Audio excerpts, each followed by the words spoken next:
Hi there, Roy. How you doing? Here's Roger, and I was going through the videos here on the YouTube a couple days ago, and I saw this little message you put up here for all of us to help us have all the right information, and I gotta tell you, man, I agree with you 100% on this.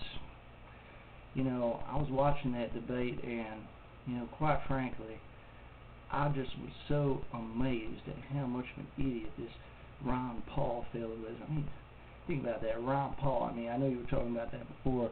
Guy's two first names, you know. I mean, that's like, you know, what we going to elect him president, and then, you know, it's going to be like having like President Billy Bob or something like that. You know, I mean, how ridiculous is that?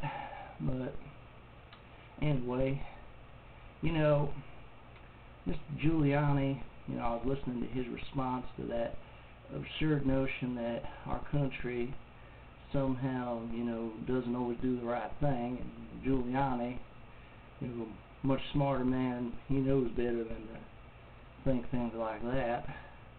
But, you know, I'm in agreement with your friend who was talking earlier, and he is kind of already president of 9/11, so I can't really vote for him. And, you know, your friend was talking about Mitt Romney, and I agree, he could probably save us a lot of money. But, you know something, I've been doing some research here on the internet, you know, I'm just kind of learning the ropes here, but, you know something, I just realized, you know, Mitt Romney, he's the president of the Olympics. You know, you can't have president of the Olympics and also be president of the American people. I mean, heck, you can't do both. You can't have it both ways. Just like that pretty little lady there on the news, Paula Zonstead. I like her a lot, even though she was kind of agreeing with what Ron Paul said. You know, I guess I can't really hold it against her, because, you know, those reporter types, they always got to, you know, like, play devil's advocate and stuff, but, you know, they don't mean it.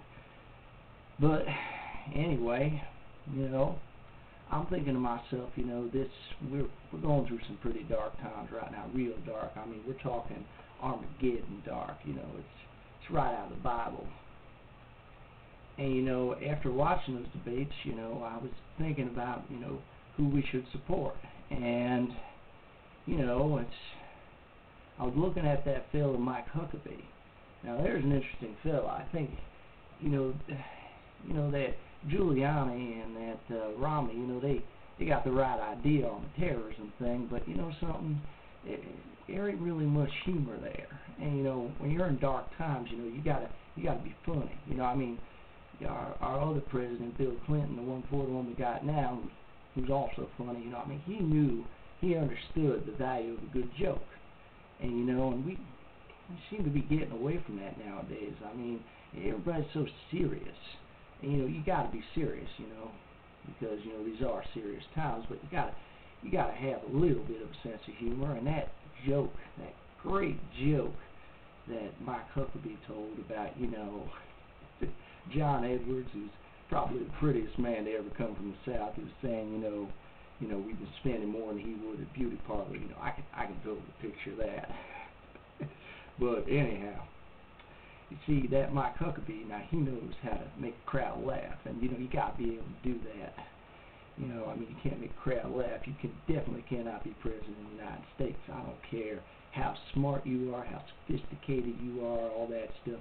It don't do no good if you ain't got no sense of humor. So that's my take on that. And, you know, as much as I'd like to allow you and your friend to have your own opinions about the other candidates, I think it's kind of important that we all stick together and try to, you know, get the right candidate elected, because, you know, that Ron Paul guy, you know, I'm following him here on the YouTube, and the number of subscribers he has, you know, it's kind of frightening, actually. I mean, there's people from the South here that are actually supporting this guy, you know. I mean, that's, you know, I used to think that, you know, people down around these parts, you know, they had common sense and stuff, but apparently that ain't the case no more.